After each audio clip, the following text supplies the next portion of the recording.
अस्सलाम वालेकुम फ्रेंड्स, उम्मीद करती हूँ आप सब लोग खैरियत से होंगे। आज मैं आपके लिए लाई हूँ एक न्यू लेक्चर। आज हम देखेंगे कोवेलेंट बॉन्ड के बारे में। कोवेलेंट बॉन्ड का जो लेक्चर है वो काफ़ी लेंथी है, इस वजह से इसको मैं 2 पार्ट में आपके सामने लेक्चर पेश करूँगी। आज हम कुछ कोवेलेंट बॉन्ड के बारे में जनरल देखेंगे कि कोवेलेंट बॉन्ड क्या होता है। ऑलरेडी हम पिछले लेक्चर में जो है वो आयनिक बॉन्ड के वो डिटेल में एक्सप्लेन कर चुकी हूँ मैं। तो अब हम कोवेलेंट बॉन्ड के देखेंगे, ठीक है। सबसे पहले हम जो है वो इसकी डेफिनेशन देख लेते हैं, ठीक है। The bond which is formed by sharing of electron, ठीक है।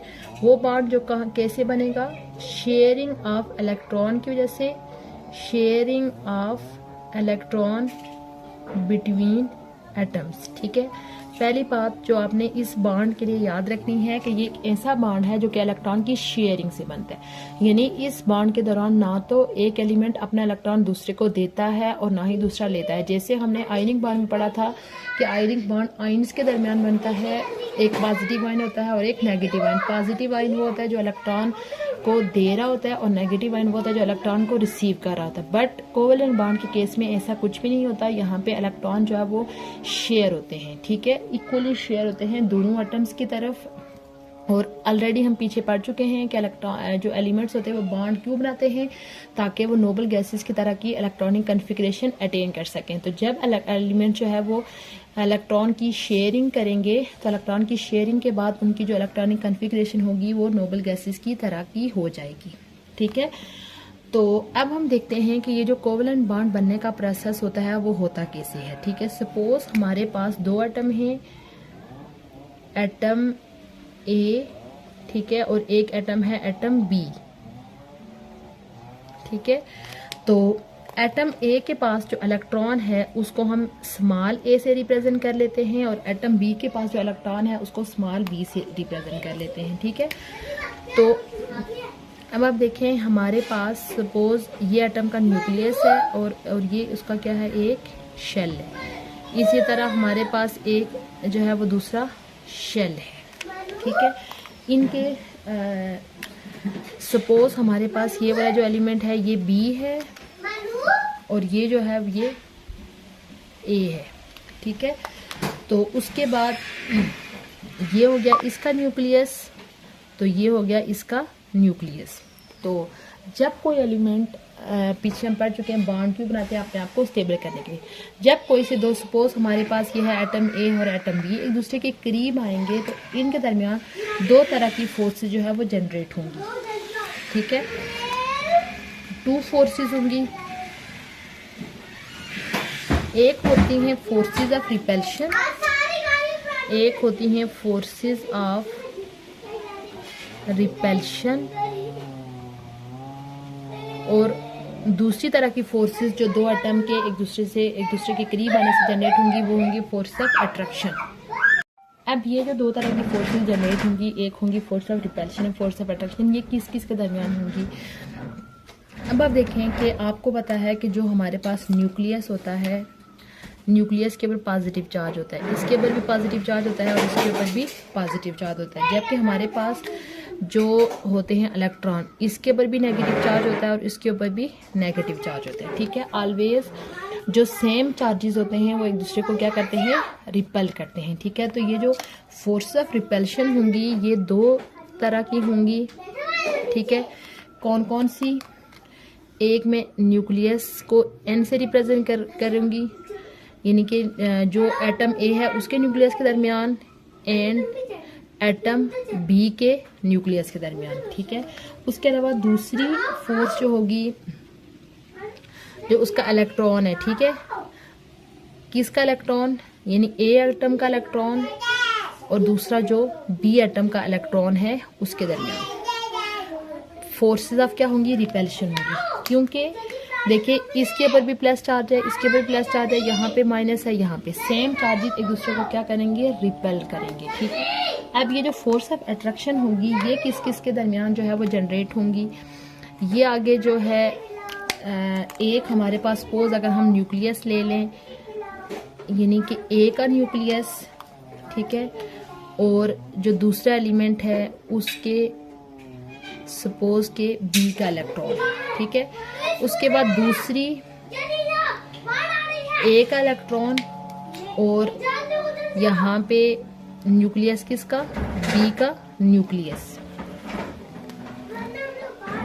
अगर हम इनके ऊपर चार्जेस की बात करें तो जो न्यूक्लियस है एटम ए का, उसके ऊपर प्लस चार्ज है, इसके ऊपर माइनस, यहाँ पे प्लस और माइनस, यानी प्लस और माइनस एक दूसरे को क्या करेंगे, अट्रैक्ट करेंगे, जबकि जो प्लस प्लस और माइनस माइनस है वो दूसरे को क्या करेंगे, रिपेल करेंगे। यानी कि जब हमारे पास कोई एलिमेंट करीब आते हैं तो ओवरऑल दो तरह की फोर्सेस जनरेट होंगी, फोर्स ऑफ रिपल्शन और force of attraction. Force of repulsion आपको मैंने बताया एक एलिमेंट के न्यूक्लियस के दरमियान और दूसरे एलिमेंट के न्यूक्लियस के दरमियान, जबकि फोर्स ऑफ दूसरी एक एलिमेंट के इलेक्ट्रॉन के दरमियान और एक एलिमेंट के दूसरे एलिमेंट के इलेक्ट्रॉन। और जबकि फोर्स ऑफ अट्रैक्शन कैसे जनरेट होंगी, एक एटम के न्यूक्लियस और दूसरे एटम के इलेक्ट्रॉन के दरमियान, इसी तरह एक एटम के इलेक्ट्रॉन और दूसरे एटम के न्यूक्लियस के दरमियान इस तरह की फोर्सेस होंगी। तो यहाँ पे इनके आपस में भी होंगी, यानी कि सपोज इसका जो न्यूक्लियस है इनके आपस में भी अट्रैक्शन होंगी।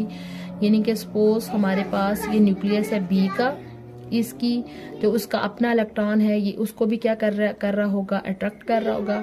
इसी तरह जो दूसरा न्यूक्लियस है वो जो है वो भी अपने इलेक्ट्रॉन को अट्रैक्ट कर रहा होगा, ठीक है, उनके दरमियान भी। ओवरऑल यानी कि चार तरह की फोर्स ऑफ अट्रैक्शन जो है वो इस एटम के अंदर जनरेट होंगी जो कि एक दूसरे के क्या है, करीब आ रहे होंगे, ठीक है। अब जो होगा ये बॉन्ड कब बनेगा, बॉन्ड तब बनेगा जब हमारे पास यानी कि ये जो फोर्स ऑफ अट्रैक्शन होंगी, forces of attraction greater than, ठीक है, ये क्या हो जाएंगी, ग्रेटर हो जाएंगी देन किससे ज़्यादा हो जाएंगी, फोर्सेस ऑफ रिपल्शन से, फोर्सेस ऑफ रिपल्शन से, repulsion, force of attraction greater than forces of repulsion, ठीक है। यानी बॉन्ड फॉर्मेशन की ये कंडीशन है कि बेशक दो एलिमेंट एक दूसरे के करीब आने से जितनी मर्जी फोर्सेस जनरेट हो जाए वहाँ पे, लेकिन बॉन्ड तब बनेगा जब फोर्सेस ऑफ अट्रैक्शन दो एलिमेंट्स के दरमियान जो फोर्स ऑफ अट्रैक्शन है ये वाली ये क्या हो, ज़्यादा हो जाऊं, यानी कि इन दो फोर्सेस के ऊपर, तो तब जो होगा एलिमेंट एक दूसरे के साथ क्या बना लेंगे, बॉन्ड बना लेंगे। इस तरह के बॉन्ड के लिए आपने याद रखना है कि ये बॉन्ड कंप्लीट ट्रांसफ़र नहीं हो रहा, बल्कि ये वाला एलिमेंट और ये वाला जो एलिमेंट है ये एक दूसरे के साथ क्या कर रहे हैं, बॉन्ड एक दूसरे के साथ शेयर कर रहे हैं, ठीक है। सपोज अगर हम हाइड्रोजन की बात करें, ठीक है, अगर हमारे पास हाइड्रोजन है तो हाइड्रोजन को आपको पता है कि एक ही जो है वो इलेक्ट्रॉन होता है, ठीक है, तो उसके बाद उसका जो शेल होता है वो भी क्या होता है, एक होता है, ठीक है। तो सपोज एक दूसरे के ये करीब आए तो इन्होंने क्या हुआ, एक दूसरे के साथ बॉन्ड बना लिया। बॉन्ड बनाने के बाद इसका न्यूक्लियस और इसका न्यूक्लियस, बॉन्ड बनाने के बाद ये जो इलेक्ट्रॉन होंगे इस तरीके से हो जाएंगे, ठीक है। तो हाइड्रोजन जो है वो कौन से रूल को फॉलो कर रहा है, डुप्लेट रूल को फॉलो कर रहा है, ठीक है। डुप्लेट रूल मीन कि ये अपने आउटर मोस्ट शेल में कितने इलेक्ट्रॉन कंप्लीट कर रहे हैं, 2 इलेक्ट्रॉन कंप्लीट कर। अब ये जो 2 इलेक्ट्रॉन है ये एक टाइम पे हम इसको इस हाइड्रोजन के लिए भी काउंट करेंगे तो ये कंप्लीट हो रहा है, और दूसरे टाइम हम इसको इस साइड पे भी काउंट करेंगे तो ये कंप्लीट हो रहा है। यानी कि ये इलेक्ट्रॉन ना तो कम्प्लीटली इसके पास है और ना ही कम्प्लीटली इसके पास है, ये दोनों जो है वो उसको शेयर करे। शेयर करने के बाद ये वाला हाइड्रोजन भी अपने आप को कंप्लीट कर रहा है और ये वाला हाइड्रोजन भी कंप्लीट कर रहा है, और इस तरीके से यानी कि ये अपने आप को नोबल गैसेस की तरह की इलेक्ट्रॉनिक कन्फिगरेशन क्या कर रहे हैं, गेन कर रहे हैं।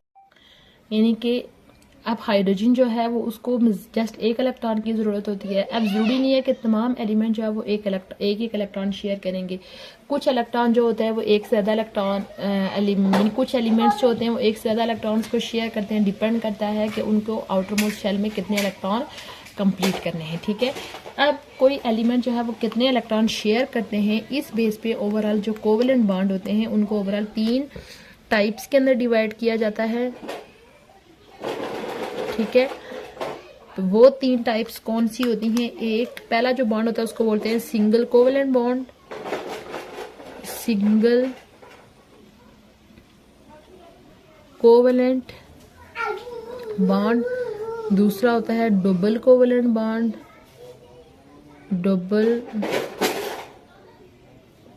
कोवेलेंट बॉन्ड और तीसरा होता है ट्रिपल कोवेलेंट बॉन्ड। ट्रिपल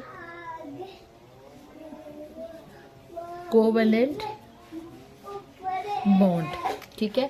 अब ये जो सिंगल डबल ट्रिपल जो कोवेलेंट बॉन्ड है, इनकी डिटेल जो है वो इसी चैप्टर, इसका जो पार्ट 2 होगा कोवेलेंट बॉन्ड का, उसके अंदर मैं एक्सप्लेन करूंगी। इस लेक्चर का सम अप कर लेते हैं। आज अपने कोवेलेंट बॉन्ड के बारे में जनरल देखा कि वो बॉन्ड जो इलेक्ट्रॉन की शेयरिंग से बनता है एलिमेंट्स के दरमियान, उसको कोवेलेंट बॉन्ड बोलते हैं। तो हमने देखा कि जब भी कोई दो एलिमेंट एक दूसरे के करीब आते हैं बॉन्ड बनाने के लिए, उनके जो है वो दो तरह की फोर्सेस जनरेट होती हैं, फोर्स ऑफ रिपल्शन और फोर्स ऑफ अट्रैक्शन। और बॉन्ड तब बनेगा जब फोर्सेस ऑफ अट्रैक्शन ग्रेटर हो जाएंगी फोर्सेस ऑफ रिपल्शन से, ठीक है।